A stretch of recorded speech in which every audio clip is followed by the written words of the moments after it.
இன்னைக்கு நம்ம அவளை வச்சு காந்தா போகா அப்படின்னுட்டு ஒரு மகாராஷ்டிரியன் டிஷ் பார்க்க போறோம். இது ஒரு ஸ்நாக் ஐட்டம். வாங்க இது எப்படி செய்யலாம் அப்படிங்கறத பார்க்கலாம். இதுக்கு திக்கான அவள் தான் நம்ம எடுத்துக்கணும். சோ இது எப்படி செய்யலாம் அப்படிங்கறத பார்க்கலாம் வாங்க. காந்தா போகா பண்ண 200 கிராம் திக்கான அவள் நான் எடுத்திருக்கேன்.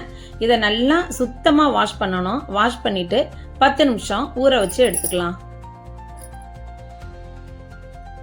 இப்போ நல்லா ஊறிட்டு அது அப்படியே இருக்கட்டும். இப்போ ஒரு பேன்ல ஆயில் விட்டு 200 கிராம் வேர்க்கடலையை நல்லா வறுத்து எடுத்துக்கலாம்.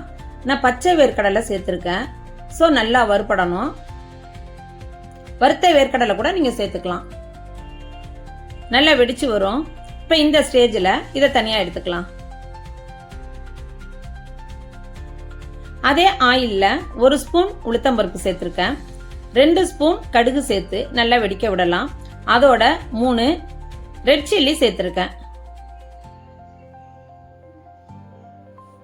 கடுகு உளுத்தம் பருப்பு நல்லா வெடிச்ச பிறகு ஒரு பெரிய பல்லாரி வெங்காயம் நல்லா பொடியா கட் பண்ணி வச்சிருக்கேன். அதை சேர்த்து நல்லா வதக்கணும். இது மகாராஷ்டிரியன் டிஷ். இது ரொம்ப ஈஸியாகவும் செய்யக்கூடியது, ரொம்ப சத்தான ரெசிபியும் கூட. இப்ப ஊற வச்ச அவளை இதுல சேர்த்து வெங்காயம் நல்லா வதங்கின பிறகு அதுல நல்லா சேர்த்து நல்லா கிளறி விடணும். இது வெயிட் லாஸ் பண்றவங்களுக்கு ரொம்ப ஆப்டான டிஷ் இது. இப்ப தேவையான அளவு உப்பு சேர்த்து 1 ஸ்பூன் மஞ்சள் தூள் சேர்த்து கலந்து விடணும். ஈவன் பேச்சுலர்ஸ்க்கு ரொம்ப ஈஸியா செய்யக்கூடிய ரெசிபியும் கூட. இது நல்லா கலந்த பிறகு வறுத்து வச்ச வேர்க்கடலையை சேர்த்து நல்லா கிளறி விடணும். இப்போ 3 கிரீன் சில்லிஸை ஸ்லிட் பண்ணி வச்சுருக்கேன். அதையும் இதோட சேர்த்து 1/2 ஸ்பூன் லெமன் ஜூஸ் சேர்த்துருக்கேன் டேஸ்ட்டுக்காண்டி. எல்லாத்தையும் சேர்த்து மிக்ஸ் பண்ணணும்.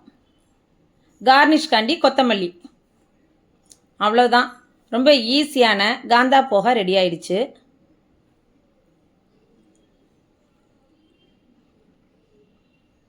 இது வெயிட் லாஸ் ரெசிபி அப்படிங்கிறதுனால எப்போ வேணாலுமே இதை எடுத்துக்கலாம். ரொம்ப ஃபில்லிங்காக இருக்கும்.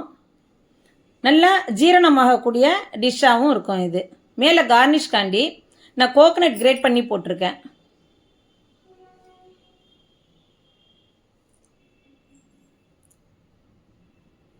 அவ்வளவுதான். இந்த ஈஸியான காந்தா போகாவை நீங்களும் செஞ்சு பாருங்க.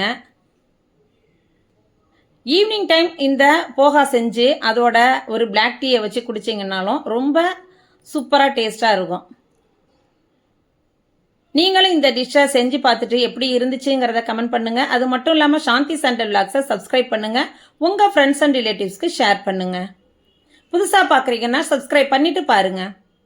சூப்பராக இருக்குது. தேங்க்யூ.